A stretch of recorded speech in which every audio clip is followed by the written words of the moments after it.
Today is October 23rd, and I'm making the featured recipe from the Fannie Farmer kitchen cabinet, horseradish sandwiches. You remember about a week ago, I made marmalade sandwiches. Well, I had most of a loaf left over, so I figured I'll make horseradish sandwiches. As usual, I have never made this recipe before, and I have no idea how it's going to turn out. So let's get started. To make horseradish sandwiches, you will need unsliced bread, butter, lemon juice, salt, horseradish root. Like the marmalade sandwiches, you cut the bread in a very particular way.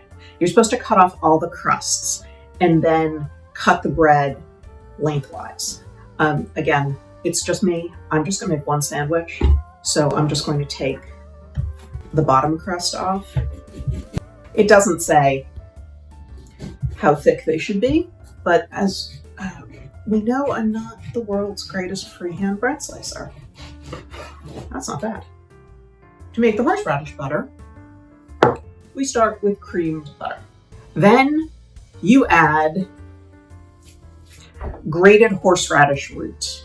Right, when I first saw horseradish sandwich, I thought, well, I'll just get the jar of prepared horseradish out of the fridge. No, we have to start with grating the root.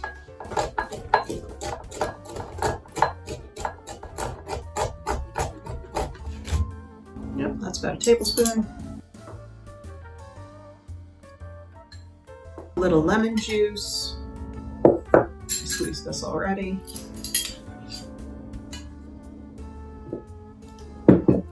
And a pinch of salt. Mash that up. The bread. Oh, almost forgot to cut the rest of the crusts off.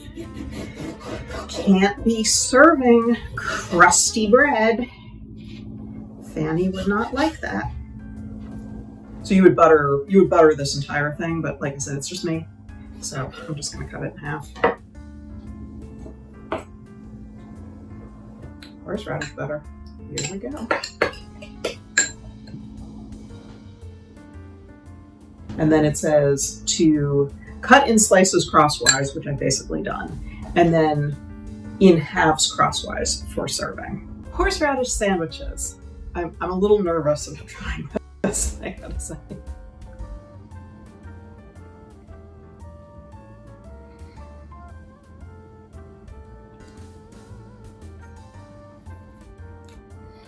Oh yeah, that's horseradish.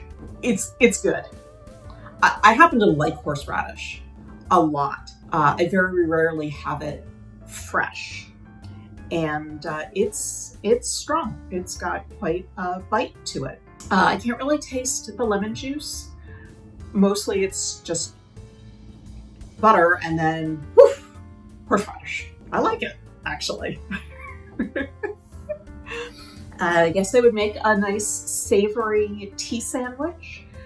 Something you could make up in advance. It's not something you can like really whip up at too much of a moment's notice. You've got to let the butter soften and then cream it.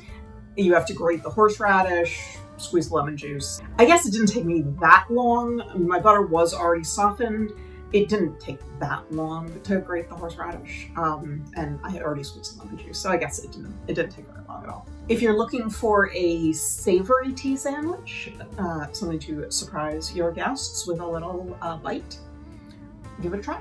Let me know your thoughts on horseradish. Enjoy. I just had a second bite, and it's kind of intense. So if you are going to serve this, maybe warn your guests, because it's a bit much. It's not going to stop me from eating the rest of the sandwich, but it's kind of an intense experience.